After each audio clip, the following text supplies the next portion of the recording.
नमस्कार विद्यार्थी मित्रो, आज आपण इयत्ता 9वी गणित भाग 2 मॅथमॅटिक्स पार्ट 2 यामधील फर्स्ट चॅप्टर आपण अभ्यासणार आहोत.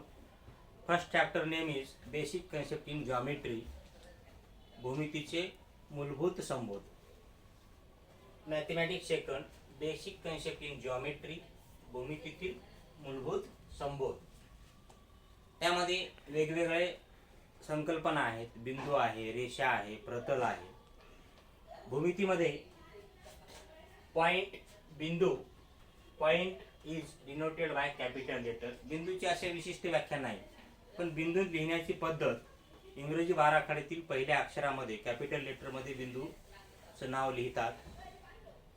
बिंदू हा कोणत्याही अणुकुचीदार पेन असेल, पेन्सिल असेल, त्या वस्तूने एखाद्या पृष्ठभागावर काढलेला टिपका किंवा डॉट त्याला आपण बिंदू असं म्हणतो.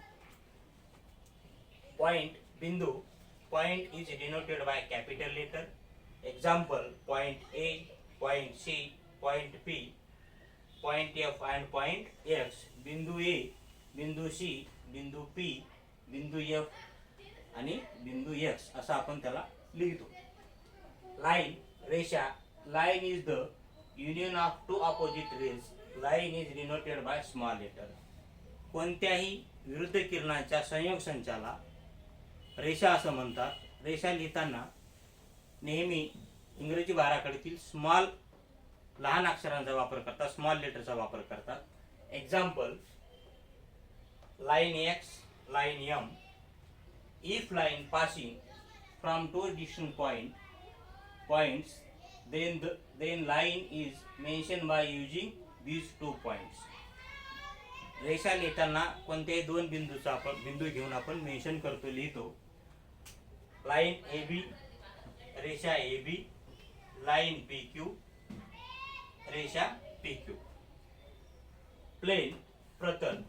Any smooth flat surface is a plane. कोणत्याही पृष्ठभागाला आपण प्रतल असं म्हणतो. मग तो हा बोर्डचा पृष्ठभाग असेल, वहीचा पृष्ठभाग असेल, आपल्या पुस्तकाचा पृष्ठभाग असेल, आपण जर जमिनीवर असेल फरशीचा पृष्ठभाग असेल, तसा वेगवेगळ्या पृष्ठभागाला आपण प्रतल असं म्हणतो. प्रतल, प्लेन. Example for